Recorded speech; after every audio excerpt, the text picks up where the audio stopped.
I didn't come to Red Rock Canyon for vendors or a main stage. I came for Oklahoma red dirt, the echo under the cliff, and a line of Harleys cooling in time with my heart. We built a small fire, parked the bikes, nose out toward the dark, and settled into that quiet that happens when the last socket wrench clicks, the last zipper closes, and the sky decides you've earned your stars. Somebody said, "Okla?" and the wall finished it. "Homa." We laughed.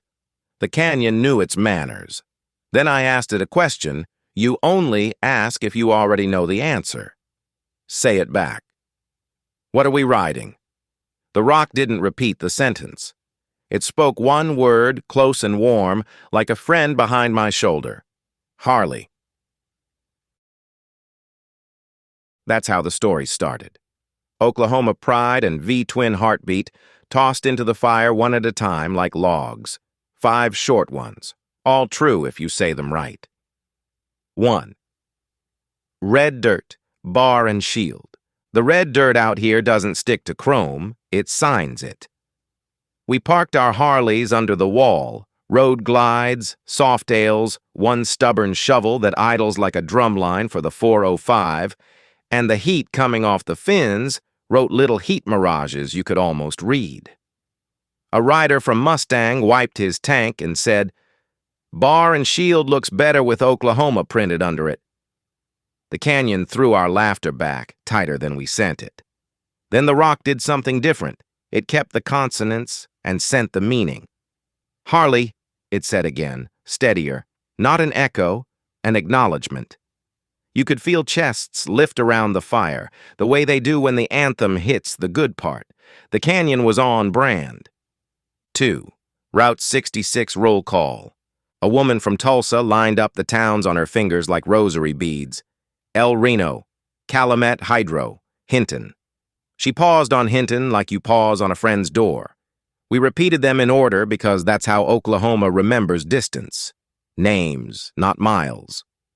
The wind rose through the cedar and stacked our words under the wall like dishes drying. I called the roll again, slower, and the canyon added one we didn't say, home. It arrived with boot weight, not wind weight. It sounded like my grandfather saying, "Park it," after a long day.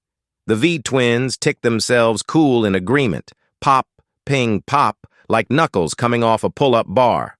We looked at each other and said nothing, which in rider language means everything.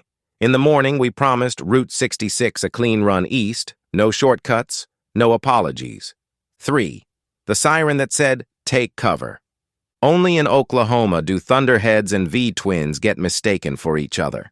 We killed the motors and the canyon kept the lope going, lop, lop, lop, like the bikes were still breathing. Somebody joked, "Tornado siren next." A breeze ran a fingertip along the slot above us. The sound that came back wasn't a prank. It was a faint civil defense rise that bent into words you could almost miss. Take cover. Not screamed, not panicked. The calm voice your mom used when the sky turned television green.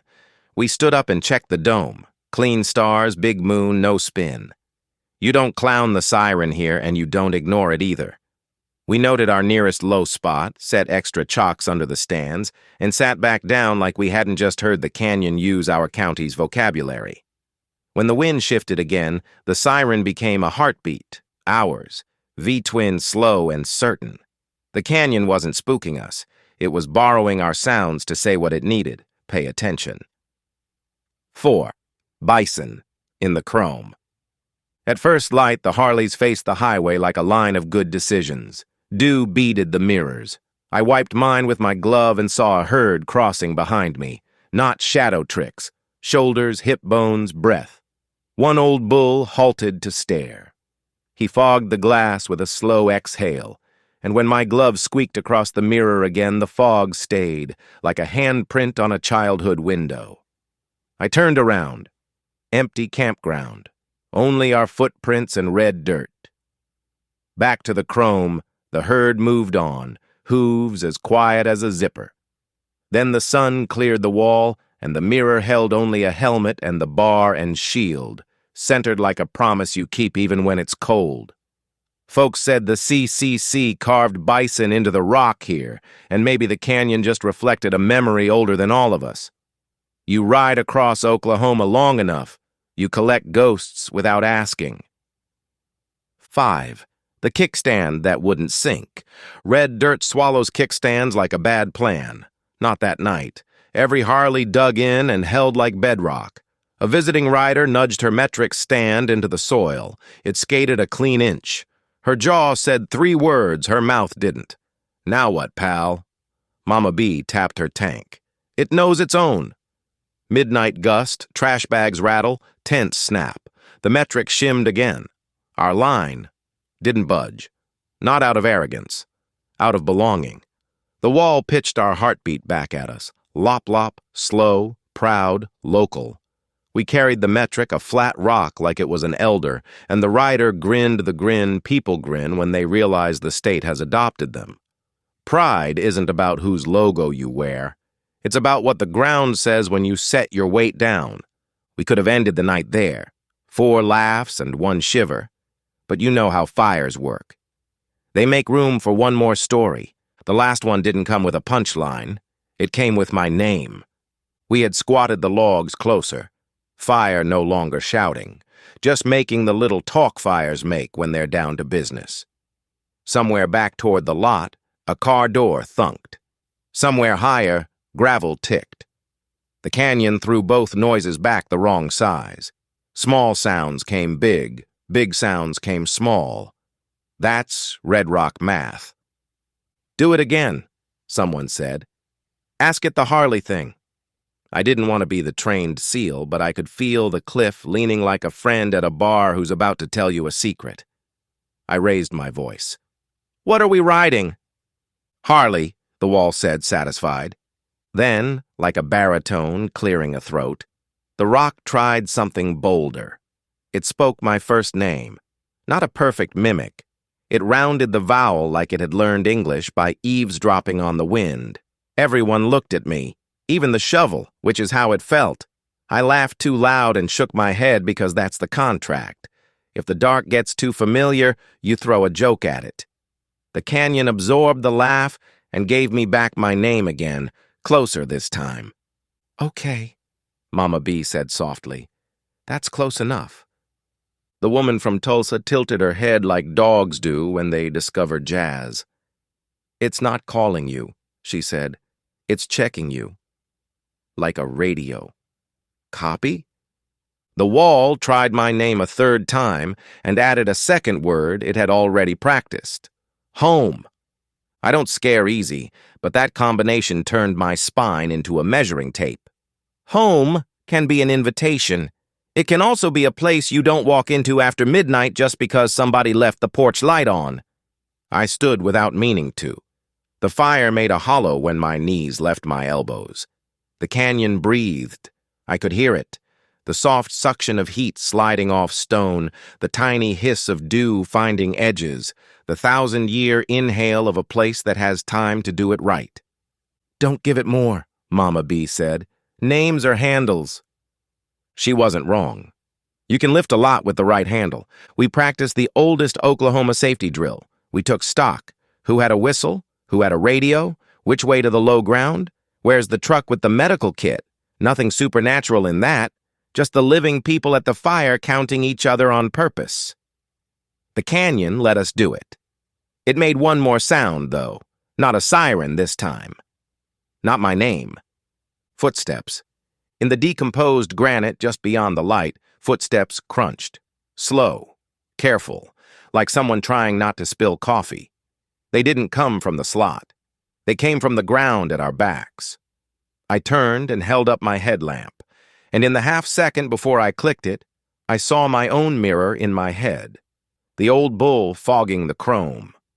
I clicked and lit nothing but cedars, tent rope, a cooler with the lid not quite shut. Who's there? I asked, because I'm not complicated. The wall didn't throw my words back. The footsteps paused. Then I watched a small puff of condensation bloom in the cold air where a mouth would be if there were a mouth there. It wasn't a ghost. It was breath when nothing else was breathing.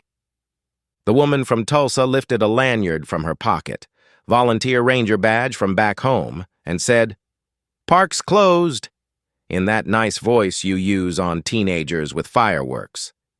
The puff of breath made a sound I can't write down without lying. The closest word is this: amused. A coin hit the dirt by my boot with the clean click of metal on mineral. I didn't reach. Not because I was afraid, because respect and fear are twins that wear each other's jackets. The coin rocked and settled. The footsteps turned and moved away toward the dark slot. 5 steps, 10, 20. Then no sound at all, but not because the walker had stopped, because the canyon had decided we didn't need to hear it leave. We didn't sleep much after that. We did what Oklahomans do when the weather radios chirp at 2 a.m. We made coffee we didn't want. We checked straps we'd already checked, and we stood with our backs to one another so nobody had to watch every side alone. The coins lay between us and the fire like bait, like a question, like a game. Dawn erased the trick. It always does. The cliff blushed. The cedar sighed. A ranger truck did a slow crawl past the lot and tipped 2 fingers off the wheel. We answered with the same 2, never 3, not that early. The woman from Tulsa picked up the coin with 2 gloved fingers like she was handling evidence. It was a buffalo nickel, worn down to suggestion, not dateable unless you knew how to read ghosts. The dew on it steamed gently in the new sun like breath on chrome. We packed quiet. Harleys are loud. Riders don't have to be.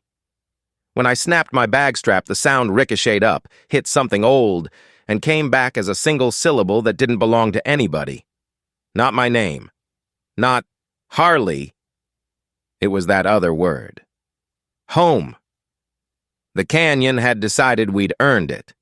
We did the roll call and took Route 66 like church. El Reno, Calumet, Hydro, Hinton, and put our weight down on the center stripe like we meant it. The red dirt clung to our lower frames because it wanted to come along. The wind socked us around Hydro out of spite and habit. A siren tested itself 12 miles north and told nobody to take cover. We were fine. We were riding. We didn't talk about the footsteps. Not because we were scared of the story, because it wasn't ours alone. Places keep their share. When people ask what the Red Rock campout is about, no vendors, why bother? I tell them this: it's about hearing the state say your brand out loud. It's about a canyon that knows the difference between an echo and an answer. It's about a line of Harleys that don't sink, because the ground under them recognizes the shape of belief. And if you're lucky, it's about the moment when the wall tries your name on and decides you can keep it. We got our evidence. We always do. I don't think rock is haunted. I think it's old enough to know what to repeat. Out here, the echo chooses what matters and gives it back better. In Oklahoma, the wall keeps 2 words ready for when you're tired and need to hear them. Harley. Home.